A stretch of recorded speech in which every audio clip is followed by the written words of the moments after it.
नमस्कार दोस्तों, कैसे हैं आप सब। उम्मीद करता हूँ बहुत अच्छे होंगे, अपना और अपनों का ख्याल रख रहे होंगे।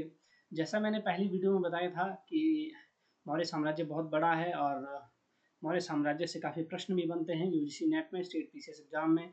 और बहुत सारे कोई भी एग्जाम आपका पुलिस का देख लो, कोई भी स्टेट में जो भी एग्जाम होते हैं मौर्य काल से प्रश्न आते ही आते हैं। तो 85 क्वेश्चन जो हम पहले डिस्कस कर चुके हैं, आज 50 क्वेश्चन फिर से डिस्कस करने आप लोगों के सामने आ चुके हैं, जो बहुत महत्वपूर्ण है, इंपॉर्टेंट है यूजीसी नेट की दृष्टिकोण से और दूसरे एग्जाम के दृष्टिकोण से। तो पहला प्रश्न शुरू करते हैं बिना किसी देरी के। परिहारों यानी राजकीय मांगों और दावों से छूटों का उल्लेख में से किस में है? ऑप्शन ए अशोक का सारनाथ अभिलेख, समुद्रगुप्त का इलाहाबाद स्तंभलेख, सी गौतमीपुत्र सातकर्णी का अभिलेख और रुद्रदामन का जूनागढ़ अभिलेख। तो आंसर क्या आ जाएगा? इसका आंसर आ जाएगा गौतमीपुत्र सातकर्णी का अभिलेख। ठीक है, गौतमीपुत्र सातकर्णी का जो नासिक अभिलेख है उसमें बुनकरों की एक श्रेणी के पास 200 कहापण मतलब पैसे की एक अक्षय निविस्थाई पूंजी मिलती है, जो वो ब्याज पर देते थे, मंथली ब्याज पर देते थे। ठीक है, और इसी अभिलेख में क्या मिलता है आपका? राजकीय मांग और दांव से छूटों का उल्लेख भी मिलता है। जो श्रेणियां आप मौर्य काल में पढ़ते हैं वो कुछ श्रेणियां थी जो जिनके पास बहुत सारा पैसा होता था और राजा को भी उधार देती थी, लोगों को भी उधार देती थी और ब्याज पे ये पैसा देती थी। ठीक है, अशोक के सारनाथ स्तंभ अभिलेख में महापात्रों का संघवेद रोकने के लिए आदेश मिलता है। समुद्रगुप्त की प्रयाग प्रशस्ति है जिसकी रचना हरिसेन ने की है। ठीक है, फिर शक शासक जो रुद्रमन जूनागढ़ अभिलेख उसका है और ये 150 ईस्वी का है, 72 शक संवत का है और यह विशुद्ध संस्कृति भाषा में लिखा गया प्राचीनतम अभिलेखों में से एक है। जूनागढ़ अभिलेख के बारे में यदि आपसे पूछा जाए तो यह क्या है? संस्कृत भाषा में लिखा गया पहला अभिलेख है, प्राचीनतम अभिलेख है। जो चंपू शैली कौन सी होती है? जिस गद्य और पद्य दोनों में जहां लिखा जाता है वो चंपू शैली का एक पार्ट है। ठीक है, अगला प्रश्न देखते हैं। वासवदत्ता रावण वध के रचयिता कौन है? वासवदत्ता और रावण वध के रचयिता कौन है? तो यहाँ पर देख सकते हैं क्रमशः भारवी और माघ ऑप्शन में दिया गया है। ऑप्शन बी क्रमशः सुबंधु और भट्टी, ऑप्शन सी जो दिया है माघ और भर्तरी, और ऑप्शन डी जो है भवभूति। तो ऑप्शन जो बी है इसका आंसर हो जाएगा सुबंधु और भट्टी। क्या है? वासवदत्ता के रचयिता सुबंधु है, रावणवध के रचयिता भट्टी है। वासवदत्ता एक नाटक है, ये आपने ध्यान रखना है। ये भी प्रश्न पूछा जा सकता है कि वासवदत्ता कहानी है, नाटक है, उपन्यास है। तो वासवदत्ता एक नाटक है, इसके रचयिता सुबंधु है। ठीक है, सुबंधु क्या हुए? 6ठी शताब्दी ईस्वी पूर्व हुए और वे बहुत विद्वान थे। ठीक है, सुबंधु ने अपने संबंध में सुजाने कबंधु के अलावा कुछ नहीं कहा है। उनके व्यक्तिगत जीवन और व्यक्तित्व के संबंध में देश और काल की तरह अनुमान के आधार पर ही कह सकते हैं कि वे अधिक धर्मावलंबी थे। भट्टी काव्य महाकवि भट्टी द्वारा रचित है, जो आप भट्टी ऊपर नाम देख रहे हैं। ठीक है, रावण वध भी इन्होंने ही लिखा है। ठीक है, इनमें भगवान रामचंद्र की, ठीक है, अगर पूछा जाए कि रावण वध में क्या है तो इसमें भगवान रामचंद्र की कथा से लेकर लंकेश्वर रावण के संहार तक का वर्णन है। यह महाकाव्य संस्कृत साहित्य के दो महान परंपराओं रामायण एवं पाणिनि व्याकरण का मिश्रण होने के नाते कला और विज्ञान का मिश्रण भी है। ठीक है, अगला प्रश्न देखते हैं। अगर भवभूति की आप और 3 नाटक यहाँ पर देखना चाहते हैं तो मालती माधव भी है। ठीक है, वीडियो लंबी हो जाएगी इसलिए मैं जल्दी जल्दी आप लोगों को 50 क्वेश्चन ही करवा देता हूँ। रामचरित्र सॉरी भवभूति के जो 3 प्रसिद्ध नाटक है वो है मालती माधव, उत्तर रामचरित्र और महावीर चरित्र। ठीक है, और शिशुपाल वध भी इन्होंने लिखा है। अगर इनकी किताबें पूछी जाए, कहीं से भी टर्म्स अगर पूछी जाती है तो ये आपका यहाँ पर दिए गए हैं। ठीक है, अगला प्रश्न देखते हैं। निम्नलिखित में उनके कालक्रम के अनुसार व्यवस्थित कीजिए। मतलब जो गौंडपनीज है, मिनांडर है, विक्रामन है, चष्टम है, इनका जो कार्यकाल रहा है उसके अनुसार आप इनको व्यवस्थित करना है। आपको यूजीसी नेट 2020 में पूछा गया है, शिफ्ट 2 और 21 में पूछा गया था। तो इसका जो सही कालक्रम आ जाएगा आंसर बी आ जाएगा। आंसर बी में क्या है कि पहला जो शासक आ जाएगा हुआ है मिनांडर, दूसरा गौंडोफनीज, तीसरा कार्दमक वंश चष्टन और रुद्रदामन शक वंश का जो शासक है वो आ जाएगा इसके बाद। ठीक है, अगला प्रश्न देखते हैं। भारतवर्ष यानी भारतवर्ष का प्रथम अभिलेख के संदर्भ प्राप्त कहाँ होता है? मतलब भारतवर्ष का सबसे पहला जो अभिलेख है जिसमें भारतवर्ष का नाम का वर्णन आपको दिखता है तो वो कौन सा है? ये भी यूजीसी नेट। ये बहुत सारे प्रश्न ऐसे हैं जो हमने प्रीवियस ईयर क्वेश्चन पेपर जो यूजीसी के आते हैं वहाँ से बनाए हैं और आपको इनसे फ़ायदा ही मिलेगा डिस्कस करके। तो भारतवर्ष का जो संदर्भ है वो धनदेव के अयोध्या अभिलेख में मिलता है, या फिर हेलियोडोरस के देशनगर अभिलेख से मिलता है, या फिर रुद्रदामन के जूनागढ़ अभिलेख से मिलता है, या फिर खारवेल के हाथी गुफा अभिलेख से मिलता है। तो इसका आंसर आ जाएगा खारवेल के हाथी गुफा अभिलेख से। ठीक है, ये प्राकृतिक भाषा में लिखा हुआ है। खारवेल का हाथी गुफा लेख और उड़ीसा के भुवनेश्वर नामक स्थान पर उदयगिरी के पहाड़ी से प्राप्त हुआ है। ठीक है, इस अभिलेख में भारतवर्ष का सर्वप्रथम उल्लेख प्राप्त होता है। खारवेल चेदी वंश हमें वाहन वंश का प्रतापी शासक था और खारवेल क्या है, जैन धर्म का अनुयायी था। ठीक है, हेलियोडोरस का वेशनगर अभिलेख विदिशा मध्य प्रदेश से प्राप्त हुआ है, जो आप हेलियोडोरस बी ऑप्शन देख सकते हैं। ठीक है, इसमें यवन राजदूत हेलियोडोरस वैदिक धर्म को से प्रभावित होकर भागवत धर्म धारण कर लेता है, ये आपको हेलियोडोरस के वेशनगर अभिलेख में मिल जाता है। संस्कृत भाषा में लिखी गई सबसे प्राचीन प्रशस्ति जो है रुद्रदामन की जूनागढ़ अभिलेख है, जो हमने अभी यहाँ पर देखा, जो चंपू शैली में है, गद्य पद्य दोनों शैली में ये देखने को मिलती है। और धनदेव का जो अयोध्या अभिलेख है उसमें क्या है, अश्वमेध की सबसे पहले सूचना देने वाला अभिलेख कौन सा है, धनदेव का अयोध्या अभिलेख। ठीक है, तो ये चारों अभिलेखों को हमने डिस्कस कर लिया है, एक प्रश्न के साथ साथ चारों ऑप्शंस को डिस्कस कर लिया है, ताकि आपको मदद मिल सके, आप इसको ध्यान रख सकें, चीज़ों को याद रख सकें। ठीक है, अगला प्रश्न देखते हैं। नासिक गुहा संख्या 10 के अभिलेखानुसार शक सातवाहन काल में अक्षय निधि पर ब्याज दर कितनी थी?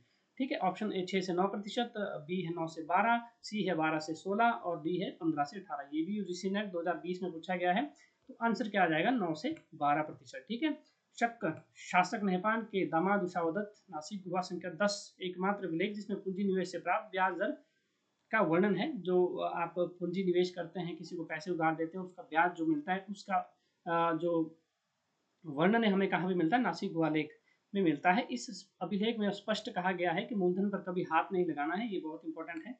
ये प्रश्न एक बार यूसी नेट में पहले भी आ चुका है कि इसमें कभी मूलधन में हाथ नहीं लगाना, आप ब्याज से ही अपना जो है वो चला सकते हैं, केवल ब्याज का उपयोग करना है। इसमें उल्लेख है कि मासिक ब्याज 100 काशापन है, दान देने का उद्देश्य बौद्ध भिक्षुओं को परिधान एवं जलपान की व्यवस्था कराना था। ठीक है, अगला प्रश्न, इनमें से कौन से ग्रंथ तलाक की अनुमति देते हैं? बहुत इंपॉर्टेंट प्रश्न है।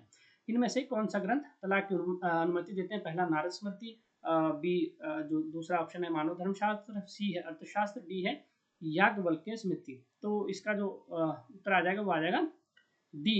डी केवल सी मतलब सी केवल कौटिल्य बोलता है कि अपनी जो पुस्तक अर्थशास्त्र में है कि तलाक के लिए कौटिल्य को क्या है, मोक्ष का शब्द का प्रयोग करते हैं। वो बोलते हैं कि पति के बहुत दिन तक विदेश में रहने से या उनके शरीर में दोष उत्पन्न होने से पत्नी उसका त्याग कर सकती है, उसको तलाक दे सकती है। इस प्रकार जो है पति के व्यभिचारिणी होने या बंध्या होने जैसी दशाओं में पति उसका त्याग कर सकता है। इसके अतिरिक्त धर्मसूत्र साहित्य से कालांतर में स्त्री साहित्य का विकास हुआ है। स्मृतियों का निर्माण हिंदू धर्म के चरम विकास को सूचित करता है। स्मृतियों को धर्मशास्त्र की संज्ञा दी गई है। स्मृतियों में मनुस्मृति सबसे प्राचीन तथा प्रमाणिक है। याज्ञवल्क्य स्मृति, नारद स्मृति गुप्तकाल 5वीं शताब्दी की रचनाएं हैं। ये स्मृतियां श्लोकों में लिखी गई है तथा इनकी भाषा लौकिक संस्कृत है। आपको ये चीजें भी ध्यान में रखनी होगी। अर्थशास्त्र में विविताध्यक्ष किसके लिए प्रयोग किया गया है? तो पहला है चरागाहों के लिए, या फिर वाणिज्य का अध्यक्ष, या फिर खानों का अध्यक्ष, या फिर कृषि का अध्यक्ष। तो इसमें आंसर क्या आ जाएगा, चरागाहों का अध्यक्ष। ये 2019 में शायद यूसी नेट में पूछा गया था, उस टाइम मैं भी ये पेपर दे रहा था। तो अर्थशास्त्र के अध्यक्ष प्रचार प्रसार के द्वितीय अध्याय में निम्नलिखित अध्यक्षों का उल्लेख किया गया। ठीक है, इसमें क्या है, विविताध्यक्ष कौन है, चरागाहों का अध्यक्ष। नीचे हम इसका जो बहुत सारे जो मौर्यकालीन अध्यक्ष है जैसे पाणियाध्यक्ष है, वो था वाणिज्य विभाग का। सूराध्यक्ष था आपका आबकारी विभाग का। ठीक है, सूराध्यक्ष किसका था, आबकारी विभाग का। और सूनाध्यक्ष था बूचड़ खाने का। और गणिकाध्यक्ष था गणिकाओं का अध्यक्ष। हस्ती अध्यक्ष था हाथियों की देखभाल करने वाला।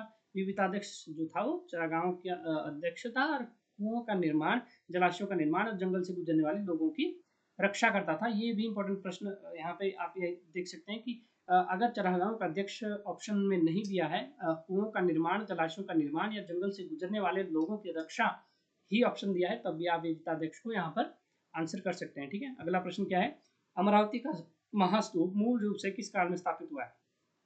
Option A Ashoka, B Shunga वंश, सी सातवाहन और डी गुप्त वंश।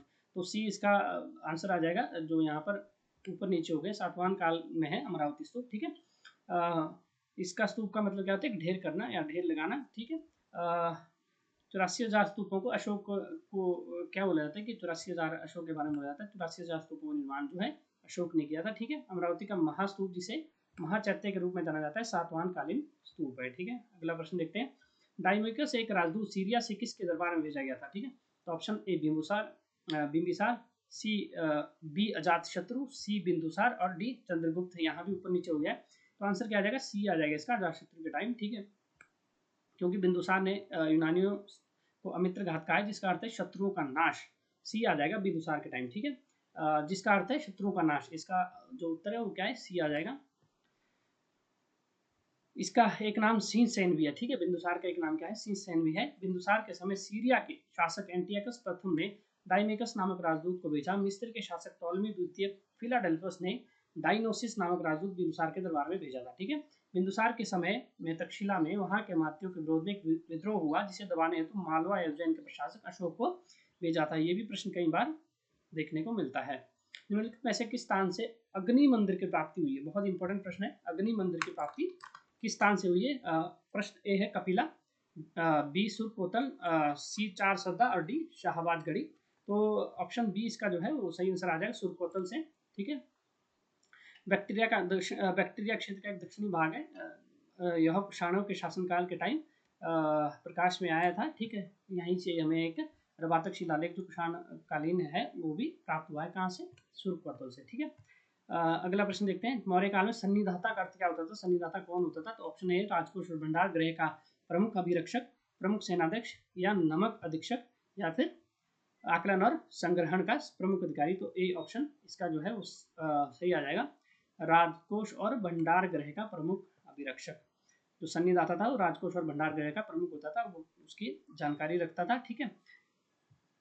अगला प्रश्न देखते हैं। निम्नलिखित किस शासक के सिक्कों पर रोमा नाम लिखा है और रोमन वेशधारी इस देवी की आकृति अंकित है? ऑप्शन ए है कनिष्क, ऑप्शन बी है हुइस्क, ऑप्शन सी कुजुल कडफिसिस और एजी लाइसिस। तो ऑप्शन बी क्या आ जाएगा, इसका आंसर आ जाएगा हुइस्क, ठीक है। हुइस्क जो प्रथम था उसके स्वर्ण और ताम्र सिक्कों का प्रचलन किया। हुइस्क के कुछ रजत सिक्के भी प्राप्त हुए हैं। इसके ऊपर ईरानी वेशभूषा में राजा की आकृति बनी हुई है। हुइस्क के सिक्कों पर विभिन्न प्रकार के देवी देवताओं की आकृतियां हैं।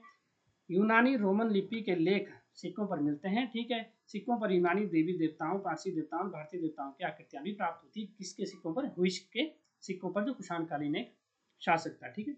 हुइस्क के सिक्कों पर अंकित अहुर मजदा देवता का संबंध कहाँ से है, किससे है, ठीक है। अब उसी से प्रश्न आ गया है हुइस्क से। तो भारतीय देवता से है, या मिस्र के देवता से, या यूनानी देवता से, या पारसी देवता से? तो आंसर क्या आ जाएगा, पारसी देवता से, ठीक है। हुइस्क ने बहुत से स्वर्ण एवं ताम्र सिक्कों का प्रचलन किया। हुइस्क के कुछ रजत सिक्के भी प्राप्त हुए हैं। इसके ऊपर जो है ईरानी वेशभूषा में राजा की जो है आकृति बनी हुई है। हुइस्क के सिक्कों पर विभिन्न प्रकार के देवी देवताओं की आकृतियां हैं, और जो अहुर मजदा है वो पारसी देवता से संबंधित है। तब तक आप अगला प्रश्न देखिए।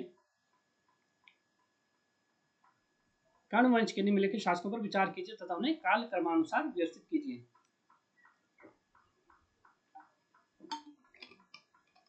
यूजीसी नेट में क्या है आपको क्रोनोलॉजिकल वे और बुक से ये कम से कम 10 प्रश्न आपको 100% देखने को मिलेंगे।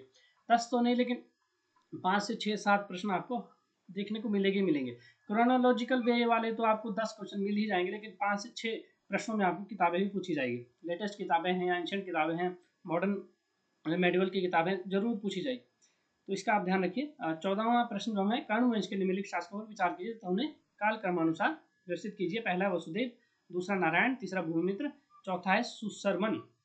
तो ऑप्शन बी इसका क्या है, सही आंसर आ जाएगा। पहला, तीसरा, दूसरा और चौथा। पहला वासुदेव, तीसरा भूमिमित्र, चौथा सुशर्मन और नारायण इसका अंतिम शासक आ जाएगा, ठीक है।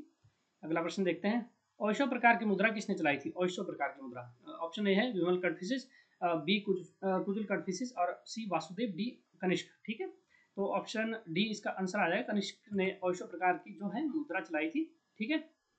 कनिष्क की मुद्राओं पर भी ईरानी, यूनानी तथा भारतीय देवी देवताओं की आकृति में मिलती है। इनमें प्रमुख मियरो एवं माओ, मतलब पारसी सूर्य एवं चंद्र, हेलियोस तथा सेलिनी यूनानी सूर्य एवं चंद्र, आइशो पारसी अग्निदेव, वैशो भारतीय देव शिव एवं बौद्ध बुद्ध। कनिष्क की मुद्राओं पर शाक्यमुनि बुद्ध का भी अंकन हुआ है, किसके? कनिष्क के सिक्कों पर। तो ये इसकी व्याख्या थी, आप इसको देख सकते हैं। और अगला प्रश्न देखते हैं। रबातक अभिलेख के अनुसार कनिष्क ने अपने एक अधिकारी को एक मंदिर के निर्माण का आदेश दिया जहां नाना देवी एवं अन्य देवी देवताओं की प्रतिमाओं को स्थापित करना था। यह अधिकारी कौन था? ऑप्शन ए मोनोनजोका, सी गणपतो, ये भी ऊपर नीचे हो गया, बी अब दागेसस और डी शफर। तो आंसर क्या आ जाएगा? डी आ जाएगा इसका, शफर, ठीक है। रबातक शिलालेख में इसकी जानकारी मिलती है, ठीक है। मंदिर निर्माण का आदेश दिया था किसको? शफर को दिया था, ठीक है, जहां पर बहुत सारी देवी देवताओं की आकृतियां हैं, ठीक है। अगला प्रश्न देखते हैं। अशोक के किस शिलालेख के शीर्ष पर गज की आकृति के उत्कीर्ण के साथ साथ गजतमे लिखा है? Option A Mansehra, B Kalsi, C Kalsi, B Girnar और डी धौली।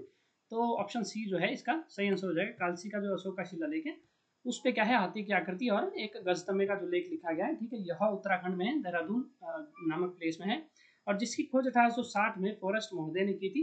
अशोक के कुल 14 वृहद शिलालेख और 10 स्थलों से प्राप्त हुए हैं। सन्नति शिलालेख अशोक का खोजा गया सबसे नवीन शिलालेख है, जिसे 1990 में गुलबर्गा कर्नाटक में खोजा गया था, सन्नति जो शिलालेख है, ठीक है। अगला प्रश्न देखते हैं, निम्नलिखित में से कौन सा अभिलेख बलिवर्द शैली में लिखा गया। बलि ये बहुत ही मतलब कठिन सवाल आप लोगों के लेकर आया हूँ, 50 ऐसे कठिन सवाल जिससे डिस्कस करने के लिए, जो यूजी नेट में पहले पूछे गए, यूपी असिस्टेंट हाई प्रोफेसर में पूछे गए, हरियाणा असिस्टेंट प्रोफेसर में पूछे गए। बहुत इंपॉर्टेंट प्रश्न है, तो आप वीडियो थोड़ी लंबी हो सकती है, अंत तक देखिएगा तभी बेनिफिट आपको होगा। निम्नलिखित में से कौन सा अभिलेख बलिवर्द शैली में लिखा गया है। शेर ए कूना, एरागुडी, या फिर निगाली सागर अभिलेख, या फिर रुमिंदेई अभिलेख। तो ऑप्शन बी इसका जो है आंसर आ जाएगा, एरीगुडी अभिलेख, ठीक है, जो है बलिवर्दी शैली में लिखा गया है। एरीगुडी अभिलेख आंध्र प्रदेश के कुर्नूल जिले में है, जिसकी खोज 1929 में अणुघोष ने की थी। एरीगुडी से बृहद शिलालेख के अलावा लघु शिलालेख भी मिले हैं। एरीगुडी लेख की लिपि दाएं से बाएं लिखी गई है। यह लिपि ठीक उसी प्रकार है जिस प्रकार बैल खेत को दाएं से बाएं जोतते हैं, तो ये इंपॉर्टेंट है। इसलिए इस लेख को बलिवर्द शैली कहा गया है, ठीक है। किस यूनानी शासक ने कविशीय नगर देवता लेख अपने सिक्कों पर उत्कीर्ण करवाया। Option A Menander, B Eucratides, C Demetrius, D Euthydemus. तो ऑप्शन बी जो है इसका आंसर आ जाएगा, यूक्रेटाइडिस, ठीक है। यूक्रेटाइडिस का एक महत्वपूर्ण राजा था। कपिशा में इसकी एक मुद्रा मिली है जिसपे लिखा गया है कविशीय नगर देवता, ठीक है। और अगला प्रश्न देखते हैं, कौन सा अभिलेख कुषाण वंश की वंशावली का उल्लेखनीय संकेत देता है। आरा लेख, रबातक लेख, सुरकोटल लेख, मथुरा लेख। तो इसका आंसर क्या आ जाएगा, सी आ जाएगा, ठीक है। सी कौन सा है, रबातक अभिलेख, ठीक है, जो 1993 में इसकी खोज की गई थी, ठीक है। बैक्ट्रियन भाषा यूनानी लिपि में है और इसका प्रथम संपादन तथा अनुवाद निकोलस सिमस विलियम्स तथा जॉ क्रीव ने किया था। रबातक अभिलेख प्रथम अभिलेख है जिसमें कुषाण शासकों की वंशावली दी गई। किसमें दी गई है, रबातक शिलालेख में। भारत में लेखों और चित्रों युक्त सिक्कों का प्रचलन किसने करवाया था। Option A Maurya, Indo Greek, C B Indo Scythian, तथा डी कुषाणों द्वारा। तो इसका आंसर आ जाएगा सी, यानी इंडो ग्रीक शासकों ने सबसे पहले क्या है, इंडो ग्रीक शासकों ने सबसे पहले क्या है आपका लेखों और चित्रों युक्त क्या है सिक्के जारी किए थे, ठीक है। इसमें सबसे पहले कौन आ जाता है, इंडो ग्रीक जो शासक एंटियाकस था उसने सबसे पहले क्या चौकोर मुद्रा जारी की और उस पर क्या है चित्रों का चित्र जो है चित्रयुक्त सिक्के जारी किए थे। फिर अगर प्लथोस आ जाता है इंडो ग्रीक शासक, ठीक है, उसने भी अपने मुद्राओं में खरोष्ठी लिपि के साथ साथ भारतीय ब्राह्मी लिपि का प्रयोग किया तथा प्रथम निकल की मुद्राएं बनाई। अगक्लोथिक प्रथम इंडो ग्रीक शासक था जिसकी मुद्राओं पर वासुदेव तथा बलराम, ये बहुत इंपॉर्टेंट है, कौन था, अगक्लोथिक था जिसके मुद्राओं पर वासुदेव और बलराम की क्या बोलते हैं फोटो या चित्र जो है अंकित मिलते हैं, ठीक है। प्रश्न नंबर 21 देखते हैं। 21 में क्या है कि निम्नलिखित में से कौन से प्राचीन भारतीय राज्य के 7 अंग शामिल थे, ठीक है। 7 अंग शामिल थे, स्वामी, अमात्य, जनपद, युवराज, ठीक है। ये जो सप्तांग थ्योरी आपको देखने को मिलती है, तो उनमें से ये प्रश्न है कौन कौन से 7 अंग थे। तो ऑप्शन सी इसका जो है वो आंसर आ जाएगा, ए बी और सी। स्वामी, अमात्य, जनपद था, युवराज इसका आंसर जो है वो नहीं था, ठीक है। कौटिल्यकृत अर्थशास्त्र भारत का सर्वप्रथम ग्रंथ है जिसमें राज्यों को परिभाषित किया गया है। इस पुस्तक में सबसे उसने सप्तांग थ्योरी यानी सप्तांग सिद्धांत दिया है और 7 राज्यों के जो 7 अनिवार्य अंग होते हैं उसकी चर्चा की गई है। परवर्ती काल में मनुस्मृति तथा महाभारत के शांति पर्व में भी सप्तांग सिद्धांत का वर्णन मिलता है, जिनकी तुलना शरीर के विभिन्न अंगों से की गई है। लेकिन जो अर्थशास्त्र है कौटिल्य का, उसमें क्या है, स्वामी एक राजा को सबसे ऊपर शिरोभाग दिया गया है। राजा बहुत इंपॉर्टेंट चीज है किसी भी राज्य के लिए। अमात्य है, फिर मंत्रिपरिषद के जो सदस्य हैं उनको चक्षु है, नेत्र कहा गया है। जनपद, जनपद को भुजा कहा गया है राज्य की, ठीक है। ये प्रश्न भी इस तरह से पूछा जा सकता है। दुर्ग को क्या कहा गया, दुर्ग को भी भुजा कहा गया। सुरक्षित राजधानी, कोष को खजाने को सुख कहा गया है, ठीक है। राज्य का कोष भी एक भाग है, उसको सुख कहा गया है। छठा जो है दंड यानी बल को, न्याय व्यवस्था को, सेना को क्या कहा है, मस्तिष्क कहा है। मित्र को क्या कहा है, कान कहा है राज्य का, ठीक है। अर्थशास्त्र में कुल 18 तीर्थों के प्रधान पदाधिकारियों का उल्लेख है जिसमें युवराज को राजा का उत्तराधिकारी माना गया है, लेकिन उसे सप्तांग थ्योरी का, सप्तांग सिद्धांत का पार्ट नहीं माना है अर्थशास्त्र में कौटिल्य ने, ठीक है। सम्राट अशोक का 7वां स्तंभ लेख कहाँ पाया गया है। तो option A Delhi Meerut, B Delhi Topra, C Sarnath, D Lauriya Nandangarh. तो इसका जो ऑप्शन है वो सी आ जाएगा, ठीक है। सी में क्या है, केवल बी यानी कि दिल्ली टोपरा स्तंभ लेख, ठीक है। अगला प्रश्न करते हैं, भद्रबाहु से चंद्रगुप्त मौर्य को जोड़ने वाला प्रमाण क्या है, यानी भद्रबाहु से जो है चंद्रगुप्त मौर्य का संबंध किस तरह से आप देख सकते हैं, कहाँ से इसका सोर्स मिलता है। पहला है सिक्का साक्ष्य, दूसरा है पुरालेख विद्या साक्ष्य, तीसरा है चीनी साक्ष्य, चौथा है डी प्राचीन ऐतिहासिक मूर्ति विद्या साक्ष्य। तो बी इसका जो है आंसर आ जाएगा, पुरालेख विद्या साक्ष्य। ठीक है, पुरालेख विद्या साक्ष्य के माध्यम से क्या है, बिंदुसार और चंद्रगुप्त मौर्य को जोड़ने का प्रमाण मिलता है। ठीक है, यहाँ पर अगर आप इसकी व्याख्या देखते हैं तो चंद्रगुप्त मौर्य ने अपने जीवन के अंतिम चरण में पुत्र बिंदुसार के पक्ष में सिंहासन छोड़कर जैन मुनि भद्रबाहु से जैन धर्म की शिक्षा ली और श्रवण बेलगोला मैसूर जाकर 298 ईस्वी में उपवास द्वारा शरीर त्याग दिया। ठीक है, भद्रबाहु एवं उसके अनुयायियों को दिगंबर कहा गया। ये दक्षिणी जैन कहे जाते थे। श्रवण बेलगोला से प्राप्त 5वीं से 15वीं शताब्दी के बहुसंख्यक लेखों, मुख्यतः 1129 ईस्वी का लेख में चंद्रगुप्त तथा भद्रबाहु का उल्लेख मिलता है। यहीं पर भद्रबाहु गुफा चंद्रगिरी पहाड़ी स्थित है, जहाँ चंद्रगुप्त भद्रबाहु ने तपस्या की थी। चंद्रबस्ती नामक एक मंदिर श्रवण बेलगोला में स्थित है। संभवतः इसका निर्माण चंद्रगुप्त ने किया था। इस मंदिर में भद्रबाहु तथा चंद्रगुप्त के जीवन संबंधी 90 दृश्य पाषाण पर अंकित है। इसीलिए पुरालेख विद्या से क्या है, भद्रबाहु और चंद्रगुप्त का क्या है, आपस में रिलेशन पता चलता है। अंत यह पुरालेख विद्या साक्ष्य भद्रबाहु से चंद्रगुप्त मौर्य को जोड़ने का प्रमाण है। ठीक है, अगला प्रश्न देखते हैं। मैगस्थनीज द्वारा उल्लिखित एस्ट्रोनोमोई अधिकारी संबंधित किससे संबंधित था। ठीक है, एस्ट्रोनोमोई ग्राम से था, नगर से था, जिले से था या धर्म से था। तो ए ऑप्शन आ जाएगा इसका, ये नगर का अधिकारी था। एस्ट्रोनोमोई क्या है, मौर्यकाल प्रमुख अधिकारी था। मैक्सनी ने एस्ट्रोनोमोई नामक नगर अधिकारी का वर्णन किया है। यह नगर का अधिकारी था। नागरक नगर का प्रमुख अधिकारी था। मैक्सनी इसको उल्लेख मौर्यकाल के प्रमुख अधिकारी जो है नीचे से दिए गए जो प्रमुख अधिकारी थे, जैसे एग्रोनोमोई था, तो एग्रोनोमोई था जिले का, और एस्ट्रोनोमोई था आपका नगर का। तो ये ऑप्शन पहले एग्रो और एस्ट्रोनोमोई से प्रश्न एक दो बार नेट में आ चुके हैं। रूप दर्शक क्या था, ये सिक्कों की जांच करता था। सौवर्णिक क्या था, ये टकसाल का प्रमुख था। प्रतिष्ठा क्या था, ये फौजदारी न्यायालय का प्रमुख होता था। और व्यवहारिक होता था दीवानी न्यायालय का प्रमुख व्यक्ति। ठीक है, अगला प्रश्न देखते हैं। निम्नलिखित में से कौन सा अधिकारी अपने प्रांत के जिलों के संग्रहण को नियंत्रण करता था।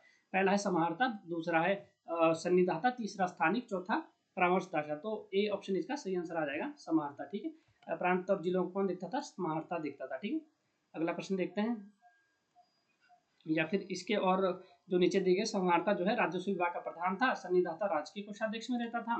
ठीक है, सन्निधाता क्या है, राजकीय कोषाध्यक्ष को देखता था। सेनापति युद्ध विभाग का मंत्री होता था। युवराज राजा का उत्तराधिकारी होता था। प्रतिष्ठा जो फौजदारी न्यायालय देखता था। व्यवहारिक जो है वो दीवानी न्यायालय देखता था। ठीक है, इस तरह से क्या है, मौर्य काल में एक व्यक्ति को पद दिए होते थे जो अपने अपने पद इस तरह से संभालते थे। ठीक है, अगला प्रश्न है। लेखन के आधार पर निम्नलिखित अशोक के स्तंभों में कौन सा एक सबसे प्राचीन है। ठीक है, पहला है सिंह शीर्ष, दूसरा है रुमिनदेही, तीसरा है वृषभ शीर्ष युक्त रामपुर स्तंभ, और चौथा है लौरिया नंदनगढ़। ठीक है, तो बी इसका आंसर आ जाएगा, रुमिनदेही स्तंभ। ठीक है, व्याख्या आप इसके नीचे देख सकते हैं वीडियो पॉज करके भी। अगर मैं इसकी व्याख्या करने लग जाता हूँ तो वीडियो बहुत लंबी हो जाएगी और आप शायद बोर भी हो सकते हैं। तो अगला प्रश्न देखते हैं जल्दी जल्दी। अशोक के अभिलेखों से दिखता है कि राजाज्ञाएं संपूर्ण राज्य में मानी जाती है, केवल एक भाग को छोड़कर। ऑप्शन ए है पूर्वी भाग, ऑप्शन बी पश्चिमी भाग, ऑप्शन सी उत्तरी भाग, और चौथा है दक्षिणी भाग। तो ऑप्शन ए इसका आंसर आ जाएगा, पूर्वी भाग। ठीक है, पूर्वी भाग में क्या है, अशोक की राजाज्ञाएं नहीं मानी जाती थी। ठीक है, बाकी उत्तरी भाग, पश्चिमी भाग और दक्षिणी भाग में जो अशोक की राजाज्ञाएं हैं, अशोक के आदेश है, वो माने जाते थे, पूर्वी भाग को छोड़कर। ठीक है, निम्नलिखित किस अधिकारी के नियंत्रण में दो विभाग चल मुद्राओं लेखा होता था। पहला है समाहर्ता, दूसरा है सन्निधाता, तीसरा है अक्ष पटलाध्यक्ष, चौथा है संस्थाध्यक्ष। तो इसका आंसर क्या आ जाएगा, सी आ जाएगा। अक्ष पटलाध्यक्ष के अंतर्गत क्या होता था, मौर्य काल में दो विभाग होते थे, चल मुद्राएं लेखा। ठीक है, इस शिलालेख में अशोक अपने को प्रियदर्शी लाजा मगधे कहता है। बहुत इंपॉर्टेंट प्रश्न है। पहला है लुम्बिनी, दूसरा है कलिंग, तीसरा भाब्रू, चौथा ब्रह्मगिरी लघु शिलालेख। तो इसका बी जो आंसर आ जाएगा वो है भाब्रू शिलालेख। ठीक है, भाब्रू शिलालेख राजस्थान में जयपुर के निकट स्थित है। यहाँ से एक चट्टान पर अशोक से संबंधित एक लेख प्राप्त हुआ है। इसमें अशोक नाम का प्रियदर्शी लाजा मगधी मिलता है। ठीक है, कहाँ मिलता है, भाब्रू शिलालेख में मिलता है, जो राजस्थान में है। ठीक है, इस अभिलेख में बौद्ध धर्म के त्रिरत्न बुद्ध, धर्म तथा संघ का उल्लेख भी मिलता है।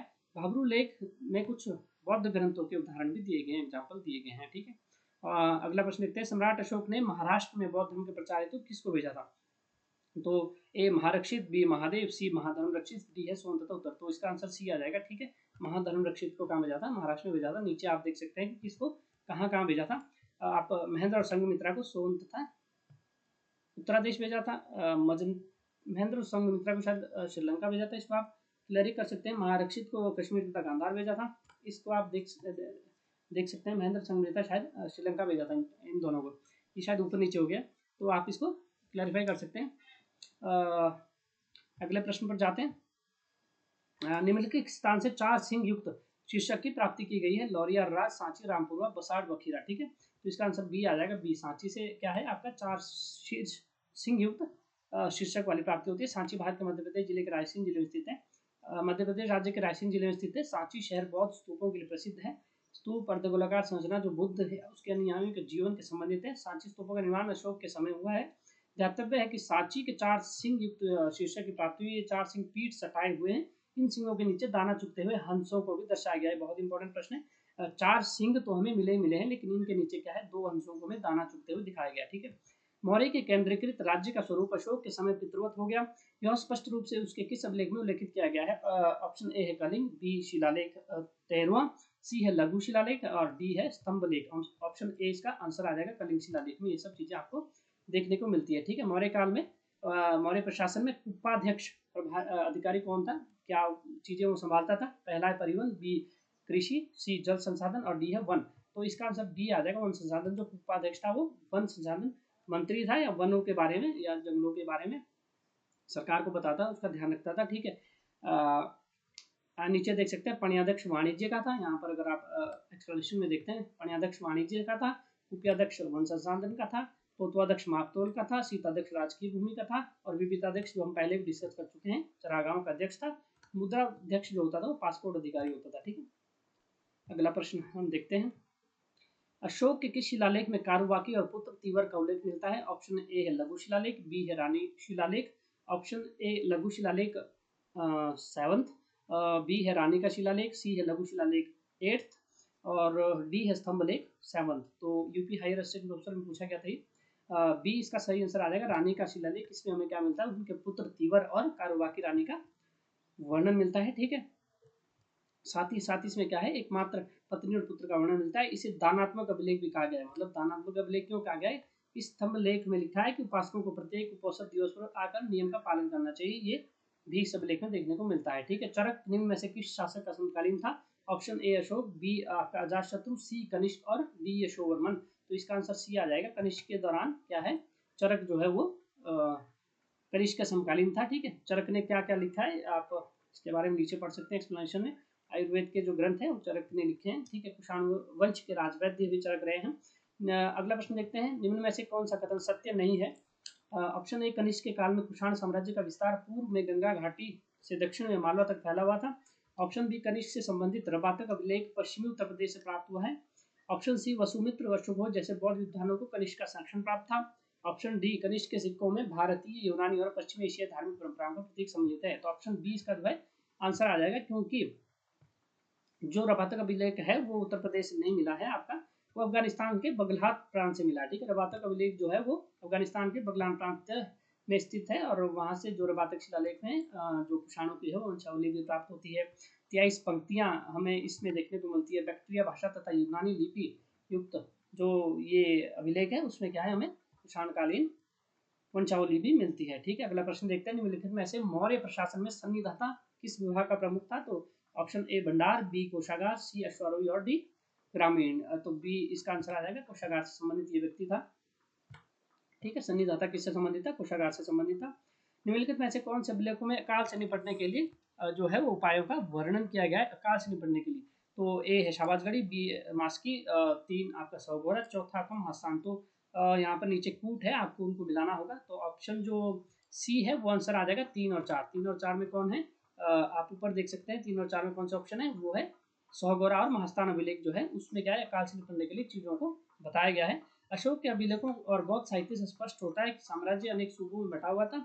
उत्तर प्रदेश से सौगोरा, ताम्रपत्र और बंगाल के महास्थान। ठीक है, महास्थान कहाँ पे? बंगाल में है और सौगोरा कहाँ है? उत्तर प्रदेश में है। ठीक है, ये खंडित अवस्था में प्राप्त हुए हैं। इसमें अकाल से निपटने के लिए अन्न भंडार के विषय में जानकारी आपको मिलती है। ठीक है, अगला प्रश्न देखते हैं। अशोक का समकालीन मिस्र का शासक कौन था? एंटिगोनस, बी तिस्म, सी अलेक्जेंडर और डी टॉलमी द्वितीय फिलाडेल्फस। ठीक है, तो ऑप्शन डी इसका सही आंसर आ जाएगा। अशोक के समकालीन कौन था? टॉलमी द्वितीय फिलाडेल्फस। ठीक है, अगला प्रश्न यहाँ पर देखते हैं। मौर्य काल में कौन सी प्रकार भूमि राज्य का प्रमुख स्रोत था? मतलब कौन सी भूमि थी जो राज्य की आय का प्रमुख स्रोत थी? ऑप्शन ए सीता, सी किसानों की भूमि, बी फॉलेज और डी इनमें से कोई नहीं। तो ऑप्शन जो ए है वो सीता इसका आंसर आ जाएगा सीता भूमि मौर्य काल में राजकीय भूमि थी। इसका उल्लेख कौटिल्य ने अर्थशास्त्र में किया है। यह राज्य की प्रमुख भूमि होती थी, महत्वपूर्ण भूमि होती थी। इसमें कृषि आय का 1/6 भाग है, उससे अधिक भी टैक्स लिया जाता था। ठीक है, अगला प्रश्न देखते हैं, पाटलिपुत्र को तक्षशिला से जोड़ने वाला मार्ग किसकी देन है? Option A Turk, option B Shaka, option C Maurya, option D Kushan. ठीक है, ये ज्यादातर जो ऑप्शन है ऊपर नीचे हो गए हैं। जब मैंने इसको पीडीएफ में कन्वर्ट किया है, एमएस वर्ड पे इसको लेकर आया था, तो ऑप्शन सी इसका आंसर आ जाएगा। ऑप्शन सी क्या है? मौर्य। ठीक है, अगला जो प्रश्न है वो देखते हैं, किसने कहा भारतीय ना तो किसी का बुरा करते हैं और ना किसी का बुरा सहन करते हैं? ए जस्टिन, बी प्लिनी, सी प्लूटार्क और डी मैगस्थनीज। तो इसका आंसर आ जाएगा D Megasthenes. Megasthenes Chandragupta Maurya के टाइम भारत में आया था और यह सेल्यूकस निकेटर का दूत था। ठीक है, यह भारत के राजनीतिक, सामाजिक और भौगोलिक स्थितियों का विशद इसने वर्णन किया है। उसने भारतीयों के बारे में लिखा है कि भारतीय ना तो किसी का बुरा करते हैं और ना किसी का बुरा सहते हैं। मैगस्थनीज ने भारत के विवरण की विश्वसनीयता के बारे में इतिहासकारों के विरोधी मत हैं। ठीक है, वो इस पर विश्वास नहीं रखते हैं, क्योंकि वह भारत की किसी भाषा का ज्ञाता नहीं था। इतिहासकारों में कन्फ्लिक्ट होता ही है, कोई सत्य चीजों को मानता है, कोई उसके पक्ष में बोलता है, कोई नहीं बोलता है। लेकिन मैगस्थनीज ने क्या कहा है भारत के बारे में कि भारत क्या बोलता है, भारत ना किसी का बुरा करते हैं और ना किसी से बुरा सहते हैं। अगला प्रश्न देखते हैं, भारतीय पुरालेख से संबंधित निम्नलिखित कथनों को पढ़िए।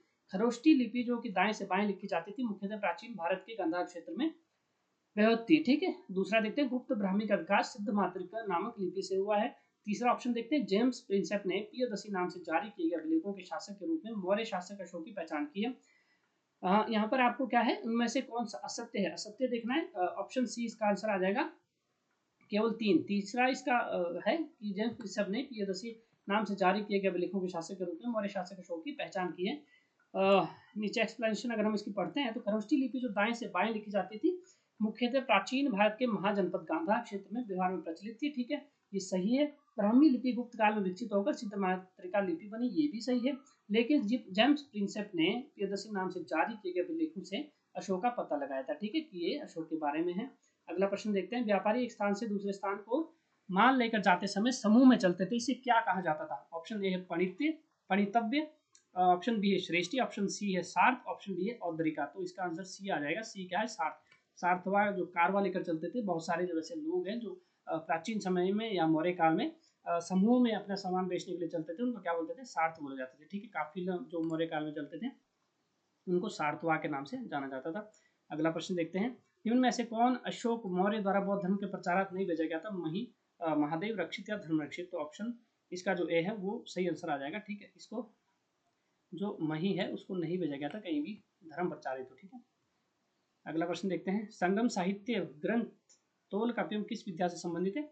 ऑप्शन ए राजनीतिक, बी है ललित कला, सी है कविता और डी है व्याकरण। तो इसका आंसर डी आ जाएगा। डी यानी व्याकरण से संबंधित। तोल काव्यम क्या है? एक व्याकरण ग्रंथ है। ठीक है, सबसे प्राचीनतम ग्रंथ है। इसके रचनाकार तोलकाप्यर हैं और अगस्त्य ऋषि के 12 शिष्यों में से एक थे। तोलकाप्यर क्या थे? अगस्त्य ऋषि जो थे उनसे उनके क्या है, शिष्यों में से एक थे। तमिल व्याकरण ग्रंथ है जो सूत्र शैली में लिखा गया है। संगम काल के 3 महत्वपूर्ण महाकाव्य ग्रंथ उपलब्ध है, जो शिल्पादिकरम जिसका लेखक लिंगोआदिगल है, मणिमेखल है, इसका लेखक जो है शीतली सतनार है, और जीवक चिंतामणि इसका लेखक त्रिवक्त देव है। ठीक है, त्रिवक्त देवर है। अगला जो प्रश्न, निम्नलिखित उत्खनित स्थलों में से कहां से दक्षिण भारत और रोमन जगत के बीच व्यापारिक संबंधों के साक्ष्य मिलते हैं? Option A Arikamedu, B Nagarjunakonda, C Harlur, D Maski. तो इसका आंसर अरिकमेडु आ जाएगा। अरिकमेडु भारतीय सामुद्रिक व्यापार का महत्वपूर्ण केंद्र था। 1945 ईस्वी में मार्टिमर हिलर ने सर्वप्रथम इसकी खुदाई की। अरिकमेडु से दक्षिण भारत और रोमन जगत के बीच विकसित व्यापारिक संबंध के साक्ष्य मिले हैं। यहाँ से रोमन सिक्के, बस्ती, रोमन एम्फोरा तथा रोमन एरेटाइन मृदभांड भी मिले हैं। अरिकमेडु को पेरिप्लस में पर्डू के नाम से संबोधित किया जाता है। धरण और पुराण को निम्नलिखित में से किस के रूप में पहचाना जाता है? ये अगला प्रश्न है।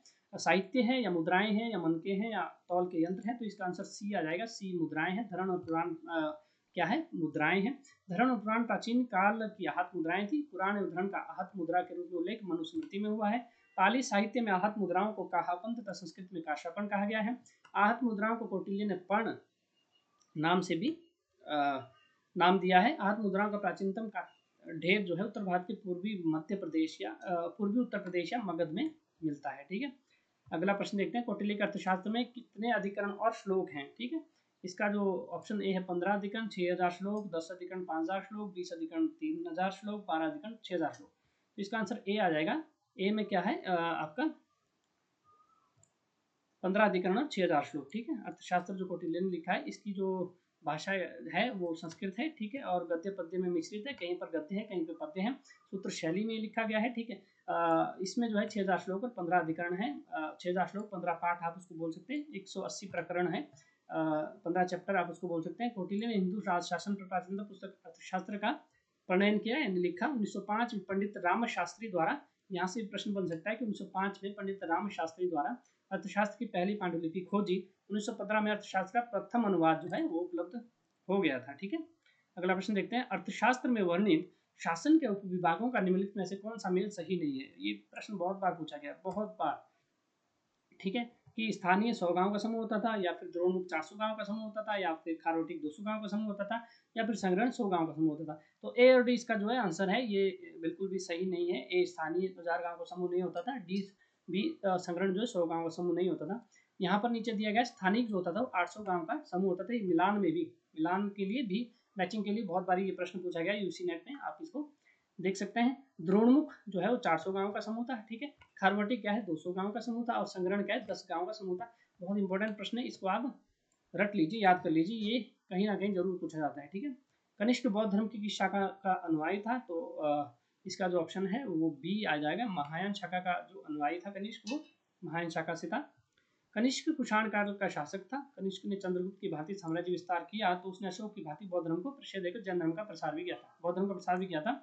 इसी समय में बौद्ध धर्म की चतुर्थ महासंगति का आयोजन किया था। किसके टाइम? कनिष्क के टाइम हुआ था। कनिष्क के दरबारी वसुमित्र और सुबोध द्वारा इस संगति की अध्यक्षता एवं उपाध्यक्षता की गई थी। इसी के समय बौद्ध धर्म 2 संप्रदायों में बट गया, हीनयान और महायान। किसके टाइम बता था? कनिष्क के टाइम। अगर आपको प्रश्न पूछा जाता है कि हीनयान और महायान किसके टाइम पीरियड में बटा था, तो चौथी जो बौद्ध संगति कनिष्क के काल में हुई थी, कश्मीर में कुंडलवन में। ठीक है, तो वहां पर क्या है, जो बौद्ध धर्म है वो हीनयान और महायान में बंट गया था। ठीक है, अगला जो प्रश्न है वो अंतिम प्रश्न इस वीडियो का। किस अभिलेख में पुष्यमित्र द्वारा 2 अश्वमेघ, किस अभिलेख में पुष्यमित्र द्वारा 2 अश्वमेघ यज्ञ का संपादन मिलता है? ठीक, किसका संपादन मिलता है? 2 अश्वमेघ यज्ञ का संपादन मिलता है। पहला है खारवेल का हाथी गुफा अभिलेख, बी है धनदेव का अयोध्या अभिलेख, सी है गौतमीपुर शातकर्णी का नासिक अभिलेख, और डी है फतेहपुर का रेह अभिलेख। तो इसका जो आंसर आ जाएगा बी, धनदेव का अयोध्या अभिलेख। इसमें क्या है, धनदेव के अयोध्या अभिलेख के प्रमाण के आधार पर कहा जाता है कि पुष्यमित्र शुंग ने 2 अश्वमेघ यज्ञ किए। पुष्यमित्र के राजपुरोहित पतंजलि, ठीक है, पुष्यमित्र का राजपुरोहित कौन था? पतंजलि था। सानिध्य में अश्वमेघ यज्ञ करवाया गया था। पुष्यमित्र का साम्राज्य विस्तार पंजाब से लेकर बंगाल और उसके समुद्र तट तक, दक्षिण पूर्व में नर्मदा तथा आधुनिक बुंदेलखंड तक विस्तृत था। तो ठीक है, ये 50 ऐसे क्वेश्चन थे जो टफ आपको लग रहे होंगे, काफी मुश्किल प्रश्न में लेकर आया था, क्योंकि जो पिछले 85 जो क्वेश्चन थे वो मैं इजी टू मॉडरेट आप लोगों के सामने लेकर आया था। तो यहाँ पर थोड़ा मुश्किलें आपको जरूर आ रही होंगी, लेकिन थोड़ी जो एक्सप्लेनेशन है, व्याख्या है, उन चीज़ों से आप समझ रहे हैं। इन चीज़ों को डिस्कस करने से काफ़ी सारी चीज़ें आपकी क्लियर हुई होंगी। और इसमें ऐसे बहुत सारे प्रश्न हैं, बहुत सारे ऐसे टॉपिक है, आर्किटेक्चर है, या फिर रिलीजन है, या फिर कोई ऐसे एडमिनिस्ट्रेशन है, ग्रामीण है, नगरीय प्रशासन है, वहाँ से जो प्रश्न मैंने यहाँ पर बनाए हैं बहुत इंपॉर्टेंट है और एग्जाम की दृष्टि से बहुत महत्वपूर्ण है, इसलिए इनको डिस्कस कीजिए। वीडियो अंत तक देखिए, लाइक कीजिए, सब्सक्राइब कीजिए, और मिलते हैं अगली वीडियो में। कल हम लेकर आएंगे रिसर्च एप्टीट्यूड की पहली वीडियो, क्योंकि टीचिंग एप्टीट्यूड हमारा खत्म हो चुका है। उसकी 6 वीडियो हम ऑलरेडी इस यूट्यूब चैनल पर डाल चुके हैं, आप वहां जाकर देख सकते हैं। हर वीडियो में हम 25 क्वेश्चन MCQ डिस्कस कर रहे हैं, और उन MCQ डिस्कस करने से क्या होता है कि एक तो आपके कॉन्सेप्ट क्लियर हो जाते हैं, बहुत सारे टॉपिक को आप छू लेते हैं, उनको पढ़ लेते हैं, और क्या है, आपका जो एग्ज़ाम होते हैं, एग्जाम में MCQ आएंगे। ठीक है, कॉन्सेप्ट तो नहीं आएंगे, लेकिन यहाँ से MCQ से आपके कॉन्सेप्ट क्लियर हो जाते हैं। थ्योरी आपको नहीं लिखनी, आपको क्लिक ही करना है वहाँ पे MCQ के माध्यम से। ठीक है, मिलते हैं अगली वीडियो में। धन्यवाद, जय हिंद।